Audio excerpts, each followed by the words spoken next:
إن الحمد لله نحمده ونستعينه ونستغفره ونعوذ بالله من شرور أنفسنا ومن سيئات أعمالنا من يهده الله فلا مضل له ومن يضلل فلا هادي له وأشهد أن لا إله إلا الله وحده لا شريك له وأشهد أن محمدًا عبده ورسوله يا أيها الذين آمنوا اتقوا الله حق تقاته ولا تموتن إلا وأنتم مسلمون يا أيها الناس اتقوا ربكم الذي خلقكم من نفس واحدة وخلق منها زوجها وبث منهما رجالا كثيرا ونساء واتقوا الله الذي تساءلون به والأرحام إن الله كان عليكم رقيبا يا أيها الذين آمنوا اتقوا الله وقولوا قولا سديدا يصلح لكم أعمالكم ويغفر لكم ذنوبكم ومن يطع الله ورسوله فقد فاز فوزا عظيما أما بعد فإن خير الحديث كتاب الله وخير الهدي هدي محمد صلى الله عليه وسلم وشر الأمور محدثاتها وكل محدثة بدعة وكل بدعة ضلالة وكل ضلالة في النار أعوذ بالله السميع العليم من الشيطان الرجيم بسم الله الرحمن الرحيم قاف والقرآن المجيد بل عجبوا أن جاءهم منذر منهم فقال الكافرون هذا شيء عجيب أإذا متنا وكنا ترابا ذلك رجع بعيد قد علموا ما تنقص الأرض منهم وعندنا كتاب حفيظ بل كذبوا بالحق لما جاءهم فهم في أمر مريج أفلم ينظروا إلى السماء فوقهم كيف بنيناها وزيناها وما لها من فروج والأرض مددناها وألقينا فيها رواسي وأنبتنا فيها من كل زوج بهيج تبصرة وذكرى لكل عبد منيب ونزلنا من السماء ماء مباركا فأنبتنا به جنات وحب الحصيد والنخل باسقات لها طلع نضيد رزقا للعباد وأحيينا به بلدة ميتا كذلك الخروج كذبت قبلهم قوم نوح وأصحاب الرس وثمود وعاد وفرعون وإخوان لوط وأصحاب الأيكة وقوم تبع كل كذب الرسل فحق وعيد أفأينا بالخلق الأول بل هم في لبس من خلق جديد وقال جل وعلا بسم الله الرحمن الرحيم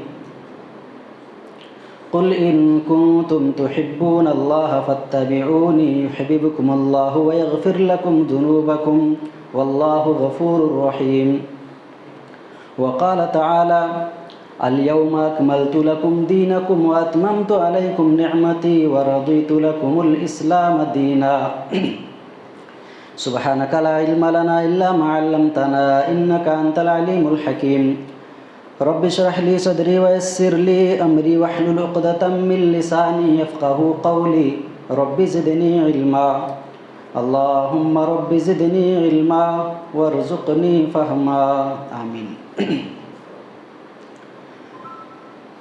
تمام قسم کی تعریف و توصیف حمد و ثنا کبریائی و بڑائی اللہ وحدہ لا شریک کے لیے لائق و سزاوار ہے جو ہم سب کا خالق، مالک، رازق اور حقیقی پالنہار ہے۔ الحمدللہ رب العالمین۔ بعدہ انگنت و بے شمار درود و سلام نازل ہو اللہ کے تمام نبیوں اور رسولوں پر، خصوصاً آخری نبی، رہبر عالم، محسن انسانیت، تاجدار مدینہ جناب محمد الرسول اللہ صلی اللہ علیہ وسلم پر، آپ کے آل پر، آپ کے اصحاب پر، اللہم صلی علی محمد وعلی آلہ واصحابہ وبارک وسلم علیہ تسلیما کثیرا۔ محترم حاضرین جمعہ، اسلامی بھائیوں، بزرگوں نوجوان دوستوں اور میری ماں اور بہنوں، آج کے خطبہ جمعہ میں جس عنوان پر چند باتیں عرض کرنے کی سعادت حاصل کر رہا ہوں وہ ہے تاریخ عید میلاد النبی اور اس کی شرعی حیثیت۔ حضرات گرامی قدر، یہ ربیع الاول کا مہینہ ہمارے اور آپ کے سامنے سایہ فگن ہے۔ اس ربیع الاول کا مہینہ محرم، صفر، ربیع الاول، یہ اسلامی سال کا تیسرا مہینہ ہے۔ اس مہینے کے اندر نبی اکرم صلی اللہ علیہ وسلم کی عقیدت میں اور آپ کی محبت میں آج مسلمان بہت کچھ کرتے ہیں، اور وہ ساری چیزیں وہ لوگ انجام دیتے ہیں جو شریعت میں ہے ہی نہیں، اور الٹا جو اس عید میلاد النبی کا جشن نہیں مناتے ان کو گستاخ رسول کہا جاتا ہے۔ سیدھا سیدھا لوگوں کو یہ باور کیا جاتا ہے کہ یہ لوگ نبی کو مانتے ہی نہیں، یہ لوگ، ان لوگوں کے دلوں میں نبی سے عقیدت ہے ہی نہیں، نبی سے محبت ہے ہی نہیں۔ تو کیا واقعی یہ عید میلاد النبی منانا اور اس کا جلوس نکالنا، بازاروں کو سجا لینا، جھنڈیاں لگانا، ان جھنڈیوں پر لا الہ الا اللہ اور محمد الرسول اللہ لکھ کر کے دوسرے دن نالیوں میں بہا دینا، یہ عقیدت رسول ہے، یہ محبت رسول ہے، یہ معیار ہے ان لوگوں کا؟ میرے بھائیوں، قبل یہ کہ میں آپ کو یہ بتاؤں کہ اس کی تاریخ کیا ہے، کب سے اس کی شروعات ہوئی ہے، آئیے ہم اور آپ سب سے پہلے یہ جانتے ہیں کہ کیا واقعی نبی اکرم صلی اللہ علیہ وسلم کی ولادت 12 ربیع الاول کو ہوئی ہے، جس کے لیے اس قدر خوشیاں منا رہے ہیں لوگ، اور اس خوشی کے نام پر بہت سارے بدعات، بہت سارے خرافات اور بہت وہ امور انجام دے رہے ہیں جس کو شریعت نے کرنے کی اجازت نہیں دی، نہ اس کے بارے میں کوئی دلیل ہے۔ آئیے سب سے پہلے ہم یہ جانتے ہیں کہ نبی اکرم صلی اللہ علیہ وسلم کب پیدا ہوئے، آپ کی پیدائش کب ہوئی۔ دیکھیے، میں اپنی کم علمی کا اعتراف کرتا ہوں، لیکن یہ مسئلہ مختلف فی ہے کہ نبی اکرم صلی اللہ علیہ وسلم کی ولادت کب ہوئی ہے۔ میں نے بہت اس مسئلے کو محققین، سیرت نگاروں کے درمیان اور مورخین کے درمیان ایک بڑا اختلافی مسئلہ بنا ہوا ہے۔ چنانچہ اس سلسلے میں آپ دیکھیے، علامہ ابن عبد البر رحمہ اللہ، جو بہت بڑے عالم گزرے ہیں اور بہت بڑے محدث بھی تھے، ان کی تحقیق ہے کہ انہوں نے کہا کہ نبی اکرم صلی اللہ علیہ وسلم کی ولادت 2 ربیع الاول کو ہوئی ہے۔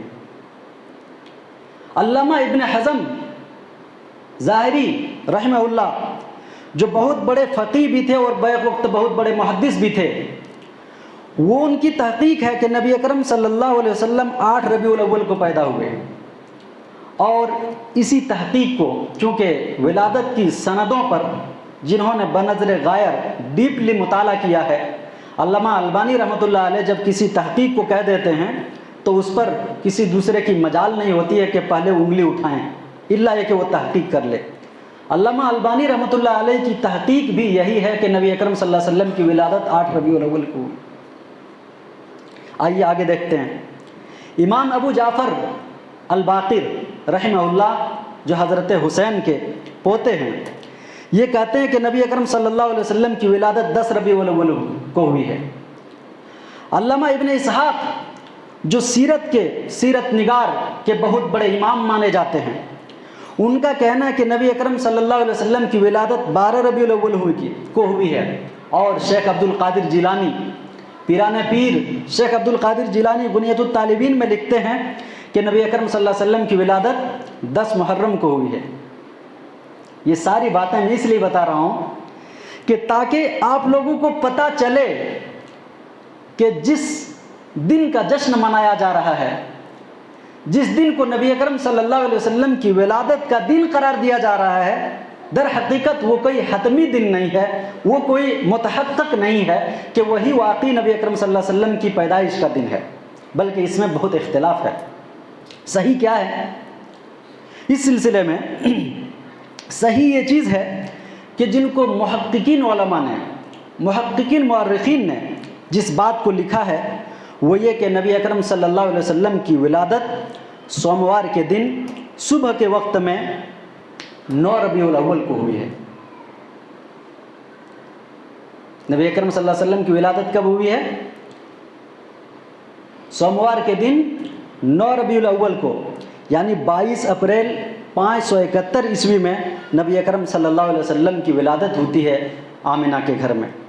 اور اس کے سلسلے میں آپ دیکھ سکتے ہیں سید سلیمان ندوی کی سیرت النبی، الرحیق المختوم شیخ صفی الرحمن مبارک پوری کی، رحمت للعالمین قاضی سلیمان سید منصور پوری کی، اور اسی طریقے سے سیرت النبی کے مایہ ناز مورخ حضرت علامہ شبلی نعمانی کی۔ آپ ان ساری سیرت نگاروں کو آپ دیکھیں گے تو انہوں نے جو تحقیق کی ہے وہ یہ کہ نبی اکرم صلی اللہ علیہ وسلم کی ولادت جو ہوئی ہے وہ 9 ربیع الاول کو ہوئی ہے، 12 ربیع الاول کو نہیں ہوئی ہے۔ دوسری بات ہم یہ دیکھتے ہیں کہ کیا اسلام میں عیدیں کتنی ہیں؟ آج یہ کہتے ہیں نا نبی اکرم صلی اللہ علیہ وسلم کی ولادت میں جو جشن مناتے ہیں تو اسے عید کا نام دیا جاتا ہے، عید میلاد النبی۔ آئیے پہلے یہ جانتے ہیں کہ شریعت میں کتنی عیدیں ہیں۔ تو آپ کو، ہم کو، سب کو یہ معلوم ہے کہ شریعت میں کتنی عیدیں ہیں؟ 2 عیدیں ہیں۔ حضرت انس بن مالک رضی اللہ عنہ کہتے ہیں کہ نبی اکرم صلی اللہ علیہ وسلم جب مدینہ کے اندر آئے، لما قدم النبی صلی اللہ علیہ وسلم الناس یلعبون فیہ یومین، کہ نبی اکرم صلی اللہ علیہ وسلم جب مدینہ کے اندر آئے تو آپ نے دیکھا کہ لوگ 2 دن کھیل کود کر رہے ہیں، لوگ 2 دن خوشیاں منا رہے ہیں، لوگ 2 دن خوشیاں منا کر کے اپنے من کو بہلا رہے ہیں۔ نبی اکرم صلی اللہ علیہ وسلم نے پوچھا یہ کیا ہے، کون سے دن ہے یہ، تم لوگ کیا کر رہے ہو؟ تو نبی اکرم صلی اللہ علیہ وسلم کو بتلایا گیا کہ ہم لوگ دور جاہلیت سے بھی اس دن کو ہم خوشیاں مناتے ہیں۔ اللہ کے نبی صلی اللہ علیہ وسلم نے سنا تو آپ نے فرمایا لوگو کان لکم یومان تلعبون فیہما، یہ وہ دن ہے جس کے اندر تم کھیلتے ہو، کودتے ہو، خوشیاں مناتے ہو، قد ابدلکم اللہ بہما خیرا منہما، اور اللہ تعالیٰ نے اب تمہارے لیے اس سے بہتر 2 دن تمہیں دے دیے ہیں، اور جو اس سے بہتر ہیں یوم الفطر و یوم الاضحیٰ، وہ عید الفطر کے دن اور قربانی کا دن ہے۔ یہ سنن صحیح نسائی کتاب العیدین کی روایت ہے۔ اور اسی طریقے سے عید کے تعلق سے جو بات ملتی ہے وہ یہ کہ جمعہ کے دن کو بھی اللہ کے نبی صلی اللہ علیہ وسلم نے ہفتے کی عید قرار دیا ہے۔ جمعہ کے دن کو بھی اللہ کے نبی صلی اللہ علیہ وسلم نے مسلمانوں کے لیے عید کا دن قرار دیا ہے، اس لیے کہ حضرت عبداللہ ابن عباس کہتے ہیں کہ قال النبی صلی اللہ علیہ وسلم ان ھذا یوم عید جعلہ اللہ للمسلمین فمن جاء الى الجمعہ فلیغتسل وان کان طیب فلیمس منہ وعلیکم بالسواک۔ اللہ کے نبی صلی اللہ علیہ وسلم نے فرمایا کہ اللہ رب العالمین نے یہ جمعہ کے دن کو مسلمانوں کے لیے عید کا دن قرار دیا ہے۔ جو آدمی جمعہ کی نماز کے لیے مسجد میں آئے تو اسے چاہیے کہ وہ بہتر کپڑا پہن کر آئے، وہ غسل کر کے آئے، اور ان کے پاس اگر خوشبو ہو تو خوشبو مل لے، وعلیکم بالسواک، اور نماز میں آنے سے پہلے مسواک کا اہتمام کرنا چاہیے۔ اس سے پتہ چلتا ہے کہ اسلام میں 2 عیدیں جو معروف ہیں اور اس کے ساتھ ایک جمعہ کے دن، یعنی در حقیقت 2 عیدیں ہیں۔ 2 عید کے علاوہ اسلام میں تیسری عید کا کوئی تصور نہیں ہے۔ اب یہ سوال ہے کہ عید میلاد النبی کا آغاز کب سے ہوا، کہاں سے اس کی شروعات ہوئی؟ تو اس سلسلے میں باتیں تو بہت زیادہ ہیں، لیکن میں صرف ایک بات بتاؤں اور بات کو آگے بڑھا دوں گا، وہ یہ کہ علامہ تقی الدین المقرزی رحمۃ اللہ علیہ، جن کی کتاب اس تاریخ کے اوپر بڑا معروف ہے، ان کی کتاب کا نام ہے المواعظ والاعتبار بذکر الخطط والآثار۔ کتاب کا نام کیا ہے؟ المواعظ والاعتبار بذکر الخطط والآثار، ان کے اندر انہوں نے وہ ساری تاریخوں کو جمع کیا ہے۔ یہ سن 845 ہجری میں ان کی وفات ہوتی ہے۔ انہوں نے اپنی کتاب کے اندر لکھا ہے جلد نمبر 1 صفحہ 490 میں کہ یہ عید میلاد النبی کی شریعت میں کوئی حیثیت نہیں ہے، بلکہ فاطمی خلفاء میں ایک بادشاہ گزرا جس کا نام المعز لدین اللہ تھا، مصر کے تایہ پخت، مصر کی راجدھانی قاہرہ کے اندر انہوں نے سب سے پہلی مرتبہ عید میلاد النبی کی شروعات کی، وہ 362 ہجری میں۔ کتنے؟ 362 ہجری میں۔ اور یہ عبیدی تھے، یہ یہودی النسل تھے، اور یہ فاسق اور فاجر بھی تھے۔ یہ اوپر سے ظاہری طور پر مسلمان تھے، اندر سے یہ شیعہ اور کافر تھے۔ تو یہ ان کی شروعات یہاں سے ہوئی۔ اب پھر عید میلاد النبی کی رسومات کو افضل بن امیر الجیوش نے ختم کر دیا تھا۔ پھر سے 524 ہجری میں العامر لأحکام اللہ نے دوبارہ اس کو شروع کیا، اور اس کے لیے بھی آپ المواعظ والاعتبار جلد نمبر 1 صفحہ 432 کو دیکھ سکتے ہیں۔ پھر بعد میں سن 6 صدی ہجری کے اندر یہ سب ختم ہو گیا۔ شروعات ہوئی تھی کبھی، اس کو پھر کسی نے ختم کر دیا۔ ان کی حکومت تھی، اس نے اس کو رواج دیا، بعد میں اگلے کی حکومت آئی، اس نے اس کو ختم کر دیا۔ پھر سن 600 ہجری کے آس پاس میں مظفر الدین ابو سعید نے موصل کے اندر اس کو پھر سے رواج دیا، اور وہیں سے یہ زور پکڑتا چلا گیا۔ یہ تو اس وقت کی بات تھی، کہاں؟ 6 صدی ہجری میں۔ اب آپ سوچ سکتے ہیں جو عمل نہ نبی اکرم صلی اللہ علیہ وسلم کی زندگی میں ہوا، نہ صحابہ کی زندگی میں ہوا، نہ تابعین کی زندگی میں ہوا، وہ بھلا محبوب عمل کیسے ہو سکتا ہے؟ وہ بھلا نیک کام کیسے ہو سکتا ہے؟ آپ ذرا سوچئے، ابھی باتیں اس پہ بعد آنا آئیں گی۔ اب آئیے بتاتا ہوں کہ اس انڈیا اور پاکستان کے اندر کب سے لوگ عید میلاد النبی منانا شروع کیے ہیں، کو پتہ ہے؟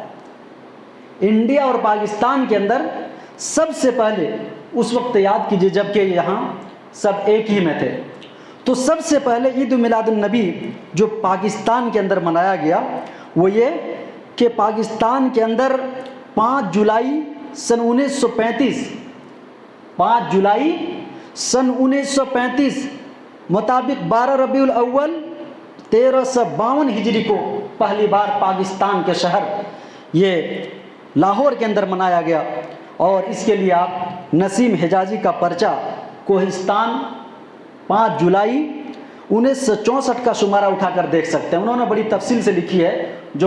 جو لوگ اردو کہانیوں پڑھنے سے رغبت رکھتے ہیں وہ نسیم حجازی کو اسی طرح جانتے ہیں۔ نسیم حجازی صاحب اس زمانے میں اپنے پرچہ نکالا کرتے تھے کوہستان کے نام سے۔ ان کا شمارہ آپ اٹھا کے دیکھیے 5 جولائی 1964 کا، تو انہوں نے لکھا ہے کہ پہلی بار 5 جولائی 1935 کو، یعنی 12 ربیع الاول 1352 ہجری کو پہلی بار پاکستان کے شہر لاہور کے اندر عید میلاد النبی کا جشن منایا گیا۔ اب سوچیے یہاں آپ جوڑیں تو 100 سال بھی نہیں بنتے، یہاں جوڑیں تو 100 سال بھی نہیں ہو رہے ہیں یہ۔ اب یہ تو رہی تاریخ عید میلاد۔ اب آئیے جانتے ہیں اس کی شرعی حیثیت کیا ہے۔ اس کی شرعی حیثیت یہ ہے کہ آپ خود سوچ سکتے ہیں جو عمل شریعت میں اتنے دنوں بعد، خیر القرون کے بعد جو چیز رائج پایا ہو، وہ کبھی بھی وہ نیک عمل نہیں ہو سکتا ہے۔ آپ کو یہ بات بھی معلوم رہے کہ دین کے اندر، شریعت کے اندر بدعت حسنہ نام کی کوئی چیز نہیں ہے، بلکہ نبی اکرم صلی اللہ علیہ وسلم نے دین کے اندر جو بھی کچھ نکالا جائے، عبادت سمجھ کر کے کیا جائے، وہ بدعت ہے، وہ گمراہی ہے، وہ خرابی ہے انسان کے لیے، وہ بھلائی نہیں ہو سکتی ہے۔ اس لیے کہ نبی اکرم صلی اللہ علیہ وسلم نے فرمایا کہ لوگوں، وہ چیز جو تمہیں اللہ سے قریب کر دے، جنت سے قریب کر دے، میں نے وہ ساری چیزیں تم لوگوں کو بتا دیا ہے، اور جو چیزیں تمہیں جہنم سے دور کر دے اور اللہ رب العالمین کی ناراضگی سے دور رکھے، ان ساری چیزوں کی بھی میں نے وضاحت کر دی ہے تمہیں۔ تو دیکھو اللہ رب العالمین نے فرمایا الیوم اکملت لکم دینکم واتممت علیکم نعمتی ورضیت لکم الاسلام دینا۔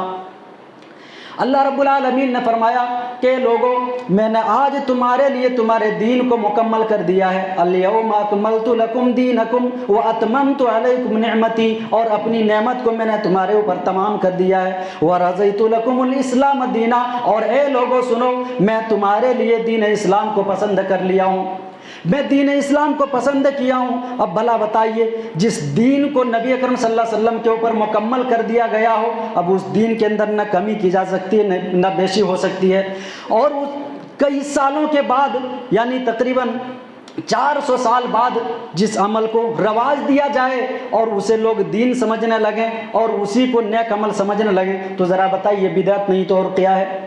یہ بدعت ہے، اس میں کوئی شک نہیں ہے۔ اور نبی اکرم صلی اللہ علیہ وسلم نے فرمایا کل بدعت ضلالہ الضلالۃ فی النار، کہ لوگوں ہر بدعت گمراہی ہے اور یہ گمراہی جہنم میں لے کر جانے والی ہے۔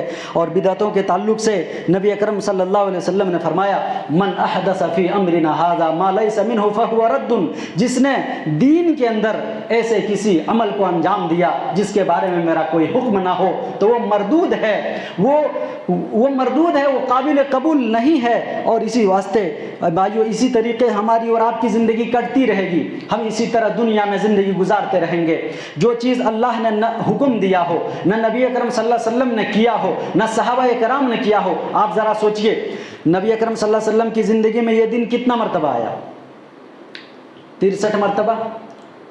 نبی صلی اللہ علیہ وسلم کی وفات کے بعد یہ دن حضرت ابوبکر صدیق رضی اللہ عنہ کے دور خلافت میں 2 مرتبہ آیا، حضرت عمر فاروق رضی اللہ عنہ کی دور خلافت میں 11 مرتبہ یہ دن آیا، حضرت عثمان غنی رضی اللہ عنہ کی خلافت میں 10 مرتبہ یہ دن آیا، حضرت علی بن طالب رضی اللہ عنہ کی دور خلافت میں یہ 5 مرتبہ یہ دن آیا، لیکن کسی نے اس جشن کو نہیں منایا۔ یہ تو چھوڑیے، آخری صحابی حضرت ابو طفیل عامر بن واصلہ لیثی رضی اللہ عنہ، جن کی وفات غالباً 110 یا 120 ہجری کے بعد ہے، اس زمانے تک اس عمل کو کوئی انجام نہیں دیتا تھا، وہ بھلا بتائیے وہ دین کیسے ہو سکتا ہے؟ اگر اسی طریقے سے ہم نے اور آپ نے اصلاح نہیں کیا، سدھار نہیں کیا، ان بدعتوں سے نہیں بچے، تو وہ دن دور نہیں ہے کہ جب ہم میدان محشر میں پہنچیں گے، روز قیامت قائم ہوگی، ہم میدان محشر کے اندر ہوں گے، نبی اکرم صلی اللہ علیہ وسلم حوض کوثر پہ ہوں گے، اللہ کے نبی صلی اللہ علیہ وسلم کی حدیث سنتے جائیے، آپ صلی اللہ علیہ وسلم نے فرمایا انا فرطکم علی الحوض، اے لوگوں میں تم میں سب سے پہلے میں حوض کوثر پہ ہوں گا، فمن وردہ شرب منہ، پس جو آدمی بھی اس حوض کوثر پہ آئے گا تو اس سے وہ پیے گا، اور جو شخص ایک مرتبہ پیے گا لم یظمأ ابدا، پھر اس کے بعد کبھی وہ روز میدان محشر میں کبھی وہ پیاسا نہیں ہوگا، اسے کبھی پیاس نہیں لگے گی۔ وہ نبی فرماتے ہیں کہ ابھی ایسا ہی ہوا ہوگا کہ اتنے ہی میں یہ چیز ہے کہ نبی اکرم صلی اللہ علیہ وسلم کہتے ہیں کہ ابھی ایسی حالت رہی ہوگی کہ کچھ لوگ آئیں گے سیجاء برجال من امتی، کہ میری امت کے کچھ ایسے لوگ لائے جائیں گے، عارفہم ویعرفونی، کہ میں ان لوگوں کو پہچان رہا ہوں گا اور وہ لوگ مجھے پہچان رہے ہوں گے، پھر میں کہوں گا اصحابی اصحابی، وفی روایہ ہم منی، کہ میں کہوں گا وہ میرے صحابہ ہیں، انہیں آنے دو حوض کوثر کے اوپر، لیکن وہاں میں دیکھوں گا کہ ان لوگوں کو کھدیڑ کر کے پیچھے بھگایا جائے گا، ان لوگوں کو دھتکار سے پیچھے بھگایا جائے گا۔ نبی فرماتے ہیں میں یہ کہوں گا انہم منی، کہ میرے صحابہ ان کو آنے دو، فیقال، پھر مجھے کہا جائے گا کہ انک لا تدری ما احدث بعدک، اے نبی آپ نہیں جانتے ہیں کہ آپ کے بعد ان لوگوں نے دین کے اندر کون کون سی بدعتیں ایجاد کر دی تھی، انک لا تدری ما احدث بعدک، آپ کو پتہ نہیں ہے کہ آپ کے بعد ان لوگوں نے دل کے اندر کیا گلشن کھلائے، دل کے اندر کون کون سی بدعتیں ایجاد کر دی ہیں، اور انہی کو انہوں نے اپنی زندگی کا معمول بنا لیا۔ اللہ کے نبی صلی اللہ علیہ وسلم فرماتے ہیں کہ جب میں یہ بات سنوں گا کہ ان لوگوں نے میرے دین کے اندر نئی چیزوں کو ایجاد کر دیا تھا اور اسی کی اتباع کرنے لگے تھے، تو میں کہوں گا فاقول، تو میں کہوں گا سحقاً سحقاً لمن غیر بعدی، ان لوگوں کو بھگاؤ، ان لوگوں کو ہٹاؤ، ان لوگوں کو دور کرو مجھ سے جس نے میرے دین کو بدل کر رکھ دیا تھا۔ اللہ اکبر، ذرا سوچئے اگر ہم بدعتوں سے توبہ نہ کریں، اس سے اجتناب نہ کریں اور ایسی ہی زندگی کٹ گئی تو وہ دن دور نہیں کہ روز قیامت ہم کو پچھتانا پڑے گا۔ میرے بھائیوں، یہ ہم کو یہ بھی پتہ ہے کہ کہ نبی اکرم صلی اللہ علیہ وسلم سے جس طرح محبت کرتے تھے، جس طرح عقیدت رکھتے تھے، کیا ہم اور آپ ویسی محبت کر سکتے ہیں؟ کیا ہمارا ایمان صحابہ کرام کا ایمان جیسا ہو سکتا ہے؟ ہماری محبت نبی اکرم صلی اللہ علیہ وسلم سے جو ہے اور صحابہ کرام جس طرح محبت کرتے تھے، کیا یہ دونوں برابر ہو سکتے ہیں؟ قطعاً نہیں، ہرگز نہیں۔ وہ تو اپنے مال سے بھی زیادہ، اپنی جان سے بھی زیادہ، دنیا کی ہر چیز سے زیادہ اس نبی سے محبت کرتے تھے، اور ہمیں بھی یہ حکم دیا گیا ہے۔ اور یہی وجہ ہے کہ نبی اکرم صلی اللہ علیہ وسلم کے قدموں تلے ان لوگوں نے اپنی جانوں کو قربان کر دیا۔ میرے بھائیوں، آپ کو یہ بات پتہ ہے، اسی واسطے اللہ تعالیٰ نے فرمایا فَإِنْ آمَنُوا بِمِثْلِ مَا آمَنْتُمْ بِهِ فَقَدْ اهْتَدَوْا، کہ لوگوں اگر یہ لوگ ایمان لے آئیں، فَإِنْ آمَنُوا بِمِثْلِ مَا آمَنْتُمْ بِهِ فَقَدْ اهْتَدَوْا، اگر یہ لوگ ایمان لے آئیں اس طریقے سے جس طرح صحابہ ایمان لائے تھے، تب وہ ہدایت یافتہ ہیں۔ اگر ویسا نہیں ہے تو ہم ہدایت یافتہ بھی نہیں ہیں، اور اللہ رب العالمین کی نظر میں ہمارا ایمان بھی معتبر نہیں ہوگا۔ اس لیے میرے بھائیوں، نبی اکرم صلی اللہ علیہ وسلم کے جو صحابہ اور جانثار صحابہ نے جو قربانیاں پیش کی ہیں، اور نبی اکرم صلی اللہ علیہ وسلم سے جو محبت کی ہے جس طریقے سے، ہمیں بھی اسی طرح حکم دیا گیا ہے۔ لیکن جس کام کو صحابہ نہ کریں، جس کام کو ائمہ نہ کریں، اس چیز کو جو نہ کرے تو وہ نبی اور صحابہ کے راستے پر ہیں، یا جو کرے وہ نبی اور صحابہ کے راستے پر ہیں۔ یہ فیصلہ آپ کر لیجئے۔ میں اگر بولوں گا تو ممکن ہے کہ میں کچھ غلط بھی بول جاؤں، آپ اپنے آپ سے فیصلہ کر سکتے ہیں۔ جو نبی نے نہ کیا، جو صحابہ نے نہ کیا، وہ آج کون نہیں کر رہے ہیں؟ آپ فیصلہ کر لیں۔ آج اہل حدیثوں کو، وہابیوں کو، سنت رسول پر چلنے والے لوگوں کو تانا دیا جاتا ہے کہ یہ گستاخ رسول ہیں، یہ گستاخ رسول ہیں، یہ نبی سے محبت نہیں کرتے ہیں۔ ذرا بچائیے، اللہ کے نبی صلی اللہ علیہ وسلم نے کیا فرمایا؟ اللہ تعالیٰ نے کیا فرمایا؟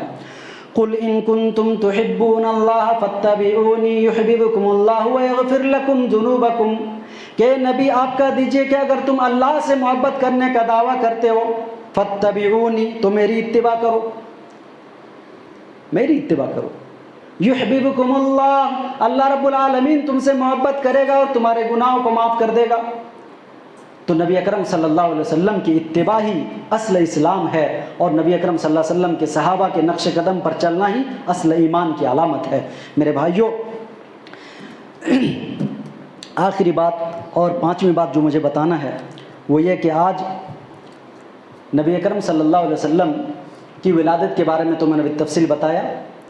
یہ 12 ربیع الاول کے دن جو لوگ اچھلتے ہیں، کودتے ہیں، خوشیاں مناتے ہیں، جھنڈیاں لگاتے ہیں، مرد و زن کا اختلاط کرتے ہیں، روڈوں پہ پھر لیتے ہیں، گھوم لیتے ہیں، اور اس پہ اوپر ڈی جے بھی، باجے بھی، گانے بھی، میوزک بھی، یہ ساری چیزیں کر کے وہ اپنے آپ کو محب رسول کہلاتے ہیں۔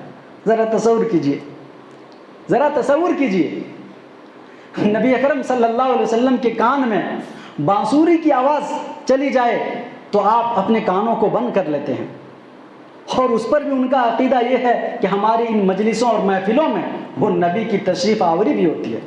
اللہ اکبر، نبی کی انہی محفلوں میں نبی اکرم صلی اللہ علیہ وسلم کی تشریف کی آوری بھی، یہ عقیدہ ان لوگوں کا۔ ذرا سوچئے، نبی اکرم صلی اللہ علیہ وسلم کی سیرت تو ہمیں یہ بتلاتی ہے کہ لوگوں، نبی اکرم صلی اللہ علیہ وسلم تو گانے اور باجے اور ڈی جے سے اتنا دور تھے، سنگیت سے اتنا دور تھے۔ اب ذرا سوچئے، حضرت عبداللہ ابن عمر رضی اللہ عنہ کہتے ہیں کہ ایک مرتبہ ہم نبی اکرم صلی اللہ علیہ وسلم کے ساتھ تھے اور کہیں جا رہے تھے، اتنے میں کسی چرواہے کی بانسری کی آواز آئی تو اللہ کے نبی صلی اللہ علیہ وسلم نے اس پر کچھ جملے کہے اور پھر آگے بڑھ گئے۔ آپ نے اپنے دونوں کانوں میں انگلیاں ڈال لی اور سیدھے چلتے گئے، یہاں تک کہ پھر صحابی رسول سے پوچھتے ہیں کہ اب ان کی آواز آ رہی ہے کیا؟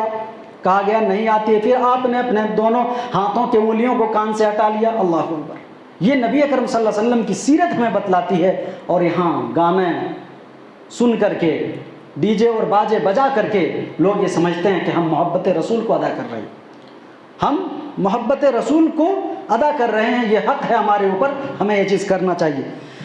12 ربیع الاول کا جو دن تھا میرے بھائیوں، وہ در حقیقت نبی اکرم صلی اللہ علیہ وسلم کی یہ ولادت کا دن نہیں بلکہ آپ کی وفات کا دن تھا۔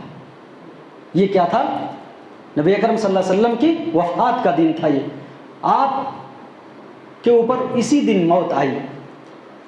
یہ اگر مان بھی لیا جائے، سپوز دیٹ مان بھی لیا جائے کہ نبی اکرم صلی اللہ علیہ وسلم کی ولادت اسی دن ہوئی 12 ربیع الاول کو، تو پھر اسی دن آپ کا انتقال بھی تو ہوا۔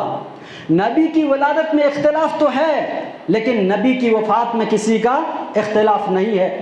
سب کا اتفاق ہے کہ نبی اکرم صلی اللہ علیہ وسلم کی وفات جو ہوئی ہے وہ 12 ربیع الاول کو ہوئی ہے، کسی میں اس کا اختلاف نہیں ہے۔ اب ذرا بتائیے، ایک طرف خوشی بھی ملے اور ایک طرف غمی بھی ملے، پہلے خوشی ملے اور پھر تھوڑی دیر بعد غم مل جائے، تو غلبہ کس کا ہوگا؟ خوشی کا کہ غمی کا؟ غمی کا غلبہ ہوگا، ظاہر سی بات ہے، جو چیز بعد میں ہم کو ملے۔ تو ذرا سوچئے کہ اس نبی اکرم صلی اللہ علیہ وسلم کی آمد میں کس ناحیے سے یہ لوگ خوشیاں منا رہے ہیں، یہ سمجھ سے بالا تر ہے۔ میرے بھائیوں، اے وہ لوگوں جو اس جشن عید میلاد النبی کے نام پر طرح طرح کی بدعتوں کو ایجاد دے رہے ہو اور جھنڈیاں لے کر کے سڑکوں پہ گھوم رہے ہو، اپنی خواتین کو روڈوں پہ لا رہے ہو اور ڈی جے اور گاجے اور گانے بھی بجا رہے ہو، تو سنتے جاؤ نبی اکرم صلی اللہ علیہ وسلم کے دن 12 ربیع الاول کا دن کتنا خطرناک دن تھا، کس قدر کربناک اور الفناک دن تھا، وہ سنتے جائیے۔ میرے بھائیوں، حضرت انس بن مالک رضی اللہ عنہ کا بیان ہے کہ نبی اکرم صلی اللہ علیہ وسلم 29 صفر سن 11 ہجری کو پیر کے دن ایک جنازے میں جنت البقیع تشریف لے گئے۔ بقیع غرقد 29 صفر سن 11 ہجری سوموار کے دن اللہ کے رسول صلی اللہ علیہ وسلم جنازے میں گئے، اور بقیع غرقد سے بھی جنازے سے باہر بھی نہیں آئے تھے کہ آپ کے سر میں ایک درد ہونا شروع ہو گیا۔ نبی اکرم صلی اللہ علیہ وسلم کا یہ درد ہونا شروع ہوا اور اتنی شدت یہ اختیار کرتا چلا گیا یہ درد کہ امامہ کے اوپر سے بھی اس کی حرارت محسوس ہو سکتی تھی، اور یہی آپ کے مرض کا ابتدا ہے اور یہیں سے آغاز ہے۔ ہفتے گزر گئے، کل ملا کے 13 یا 14 دن بنتے ہیں جو نبی اکرم صلی اللہ علیہ وسلم کی بیماری کے ایام تھے۔ میرے بھائیو، وہ دن بھی آیا جس دن کے اللہ کے رسول صلی اللہ علیہ وسلم کے بدن پہ چلنے کی طاقت نہیں رہی، آپ بستر علالت پر پڑے ہوئے ہیں، نماز کے لیے مسجد میں آنا چاہتے ہیں لیکن غشی طاری ہو رہی ہے۔ نبی اکرم صلی اللہ علیہ وسلم کو کہ جب افاقہ ہوا، آپ نے حکم دیا کہ ابو بکر کو نماز پڑھائیں۔ سوموار کا دن تھا، صبح کے وقت میں حضرت انس کہتے ہیں کہ ابو بکر نماز پڑھا رہے تھے، تمام مسلمان نمازوں میں صف میں کھڑے تھے۔ اسی درمیان ایسا ہوا کہ نبی اکرم صلی اللہ علیہ وسلم نے حضرت عائشہ کے کمرے سے پردہ اٹھایا اور آپ نے دیکھا کہ لوگ نماز میں مصروف ہیں، نماز میں مشغول ہیں۔ آپ نے دیکھتے ہی آپ کے چہرے کے اوپر ایک مسکراہٹ آئی۔ صحابہ کرام نے دیکھا، ابو بکر رضی اللہ عنہ نے احساس کیا آپ پیچھے ہٹنا چاہے، صحابہ کرام نے دیکھا تو صحابہ کرام کے چہرے کھل اٹھے، اور قریب تھا، حضرت انس کہتے ہیں قریب تھا کہ لوگ فتنے میں مبتلا ہو جاتے، یعنی فتنے میں مبتلا ہوتے مطلب نبی اکرم صلی اللہ علیہ وسلم کی تیمارداری اور آپ کی مزاج پرسی کے لیے نماز کو توڑ کر کے ادھر بڑھ جاتے، قریب تھا کہ لوگ فتنے میں مبتلا ہو جاتے۔ اس کے بعد اللہ کے نبی صلی اللہ علیہ وسلم نے فرمایا اتموا الصلاۃ، اے لوگو اپنی نمازوں کو تم لوگ پوری کر لو۔ اتنا کہنے کے بعد نبی اکرم صلی اللہ علیہ وسلم نے حضرت عائشہ کے کمرے سے جو حجرے سے جو پردہ آپ نے اٹھایا تھا اس پردے کو پھر سے گرا دیا، اور حضرت انس کہتے ہیں کہ اس کے بعد نبی اکرم صلی اللہ علیہ وسلم کے اوپر پھر کوئی نماز کا وقت نہیں آیا۔ دن ابھی فجر کا وقت ہے، دن بڑھتا چلا گیا حتیٰ کہ چاشت کا وقت ہو جاتا ہے۔ چاشت کے وقت میں حضرت فاطمہ رضی اللہ عنہ کہتی ہیں کہ میں نبی اکرم صلی اللہ علیہ وسلم کے پاس آئی اور دیکھتی ہوں کہ نبی اکرم صلی اللہ علیہ وسلم کی حالت اور شدت اور تکلیف کو دیکھ کر کے وہ بے چین ہو اٹھی۔ اللہ اکبر، امام الانبیاء ہیں لوگوں، سرور کائنات ہیں، بخشے بخشائے ہیں، سراپا جنتی ہیں، اس نبی کا یہ عالم ہے، موت کے وقت کتنی سختی ہوتی ہے۔ حضرت فاطمہ کہتی ہیں کہ جب میں نے دیکھا لما ثقل النبی صلی اللہ علیہ وسلم جعل یتغشا، جب نبی اکرم صلی اللہ علیہ وسلم کی تکلیف بڑھتی گئی اور بے چین ہوتے جب میں نے دیکھی تو حضرت فاطمہ کہتی ہے میں نے کہا واہ کربا ابا، ہائے ابا جان کی تکلیف، ہائے ابا جان کے اوپر جو شدت اور جو تکلیف ہے۔ فقال النبی صلی اللہ علیہ وسلم لیس علی ابیک کرب بعد اليوم، اے فاطمہ آج کے بعد تیرے باپ کے اوپر کوئی تکلیف نہیں ہوگی، کوئی شدت نہیں ہوگی اور کوئی پریشانی نہیں ہوگی آج کے بعد۔ یہ صحیح بخاری کتاب المغازی کی روایت ہے۔ اور حضرت عائشہ رضی اللہ عنہ کہتی ہیں کہ ابھی اتنے ہی دیر بعد، صحیح بخاری کتاب المغازی میں بھی یہ روایت ہے، وہ کہتی ہیں ابھی اتنا ہی وہ بولی ہی تھی کہ حضرت عبد الرحمن بن ابو بکر رضی اللہ عنہ تشریف لاتے ہیں دیکھنے کے لیے، اور آپ اپنے ہاتھ میں ایک مسواک لیے ہوئے تھے۔ نبی اکرم صلی اللہ علیہ وسلم کی حالت یہ تھی کہ آپ نے مسواک دیکھا اور اس کی طرف دیکھ رہے ہیں۔ اتنے میں فجر سے لے کر کے چاش تک کے وقت میں کتنا وقفہ ہے، اسی وقفے میں نبی اکرم صلی اللہ علیہ وسلم کی حالت بالکل اس قدر نرم پڑ جاتی ہے، حالت اس قدر جو ہے آپ کی ضعف اور کمزوری محسوس ہونے لگتی ہے کہ نبی اکرم صلی اللہ علیہ وسلم اپنی زبان سے بول بھی نہیں سکتے۔ نبی اکرم صلی اللہ علیہ وسلم اپنی زبان سے بول بھی نہیں سکتے، اتنی وہ مرض جو ہے شدت اختیار کر لیتی ہے۔ چنانچہ حضرت عائشہ رضی اللہ عنہ کہتی ہیں کہ جب عبد الرحمن بن ابو بکر تشریف لائے، ہاتھ میں مسواک دیکھا تو میں دیکھتی ہوں کہ آپ مسواک کی طرف دیکھے جا رہے ہیں، تو میں نے پوچھا کہ آپ کو مسواک چاہیے؟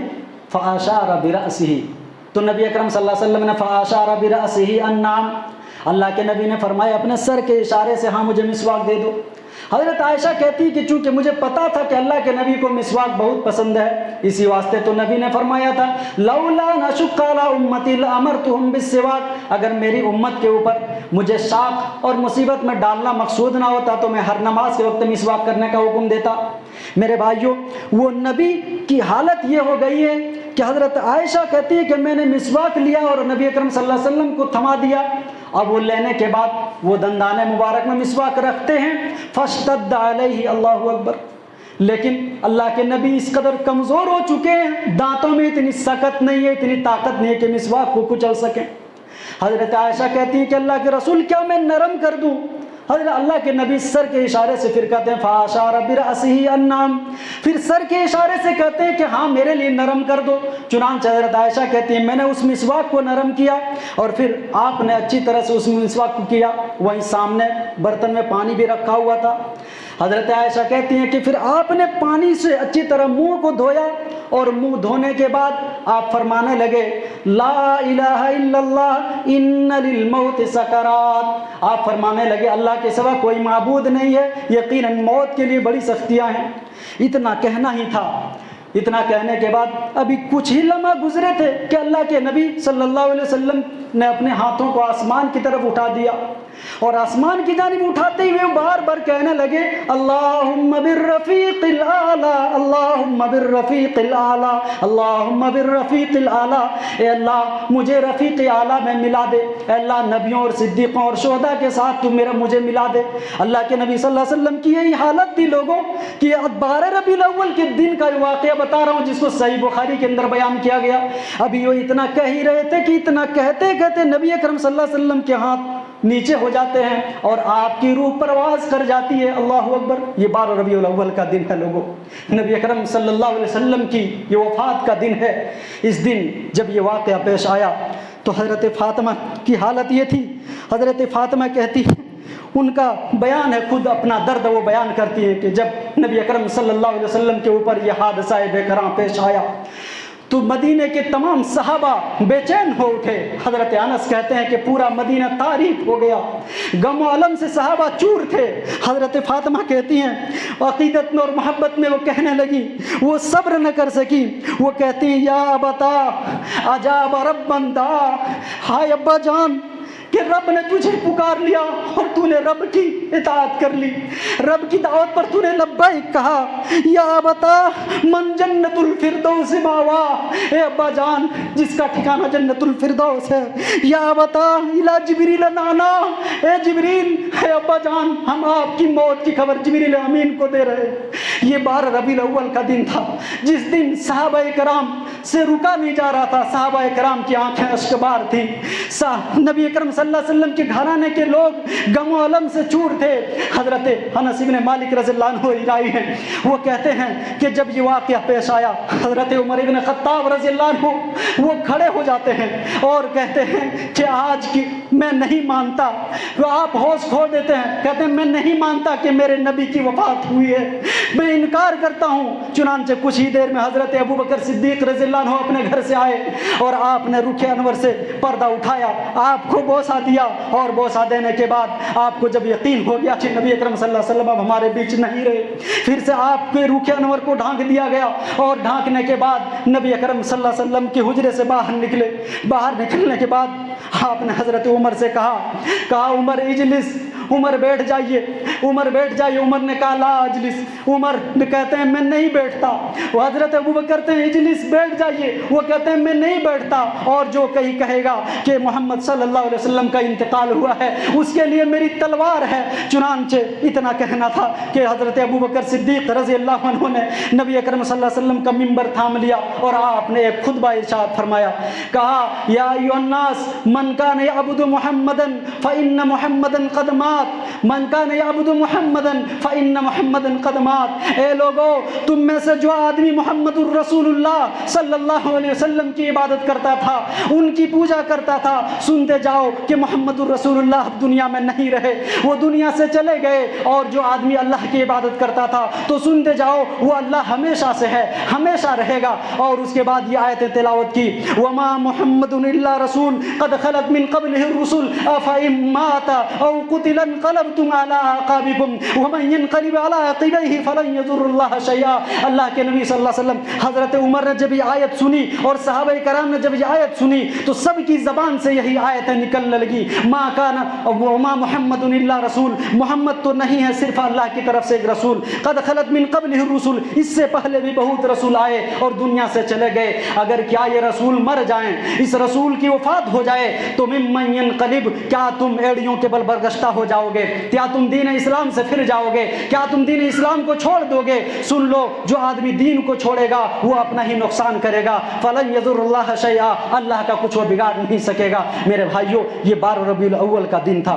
یہ صحابہ کرام کے لیے کس قدر غم و الم کا دن تھا. اور ہم اور آپ آج کچھ لوگ ایسے ہیں جو مسلمان کہنے والے آج کیا سے کیا کیے جا رہے ہیں. میرے بھائیوں, وقت چونکہ زیادہ ہو گیا ہے اور وقت اجازت نہیں دے رہا ہے, میں چاہتا ہوں کہ اپنی بات کو انہی چند باتوں پر میں ختم کروں.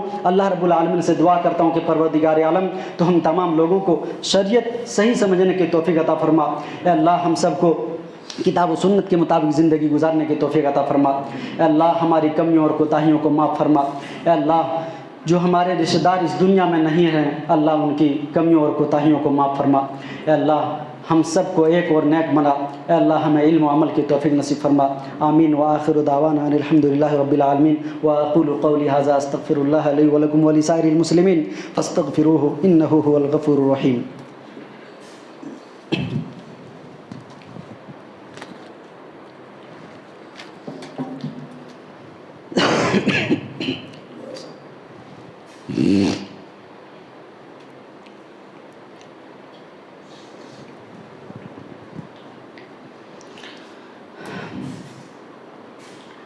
ان الحمد للہ نحمده ونستعینه ونستغفره ونعوذ باللہ من شرور انفسنا ومن سیئات اعمالنا. من يهده الله فلا مضل له ومن يضلل فلا هادي له. واشهد ان لا اله الا الله وحده لا شريك له واشهد ان محمدا عبده ورسوله ارسله بالحق بشيرا ونذيرا وداعيا الى الله باذنه وسراجا منيرا. اما بعد, اعوذ باللہ السمیع العلیم من الشیطان الرجیم. بسم اللہ الرحمن الرحیم. یا ایھا الذین آمنوا اطیعوا اللہ واطیعوا الرسول ولا تبطلوا اعمالکم. وقال جل یا ایھا الذین آمنوا لا تقدموا بین یدی اللہ ورسولہ واتقوا اللہ ان اللہ سمیع علیم. فیا ایھا المسلمون, ان اللہ اعطانا الحیاة والفرصة, ان اللہ اعطانا الحیاة والفرصة فاغتنموها ولا تضيعوها واعملوا بطاعته ومرضاته لكي نبتغي وجه الله سبحانه وعليكم وعلينا الاجتناب. واجتنبوا المعصية والبدعة واجتنبوا المعصية والبدعة والسيئات كما قال تعالى إن تجتنبوا كبائر ما تنهون عنه نكفر عنكم سيئاتكم وندخلكم مدخلا كريما. ألا وصلوا وسلموا عباد الله على النبي المصطفى والرسول المجتبى، وقد أمركم الله بذلك في كتابه فقال عز من قائل حكيما إن الله وملائكته يصلون على النبي يا أيها الذين آمنوا صلوا عليه وسلموا تسليما. اللهم صل على محمد وعلى آل محمد كما صليت على إبراهيم وعلى آل إبراهيم إنك حميد مجيد. اللهم بارك على محمد وعلى آل محمد كما باركت على إبراهيم وعلى آل إبراهيم إنك حميد مجيد.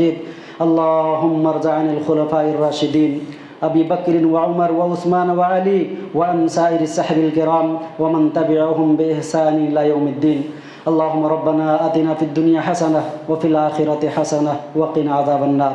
ربنا هب لنا من أزواجنا وذرياتنا قرة أعين واجعلنا للمتقين إماما. اللهم إنا نسألك الهدى والتقى والعفاف والغنى. اللهم إنا نسألك الهدى والتقى والعفاف والغنى. اللهم إنا نسألك الهدى والتقى والعفاف والغنى. اللهم إنا نسألك العفو والعافية في الدين والدنيا والآخرة.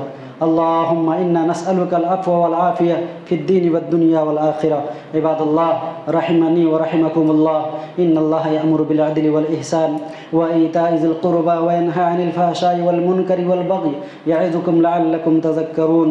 واذكروا الله يذكركم وادعوه يستجب لكم ولذكر الله تعالى أعلى وأعز وأكبر والله يعلم ما تصنعون.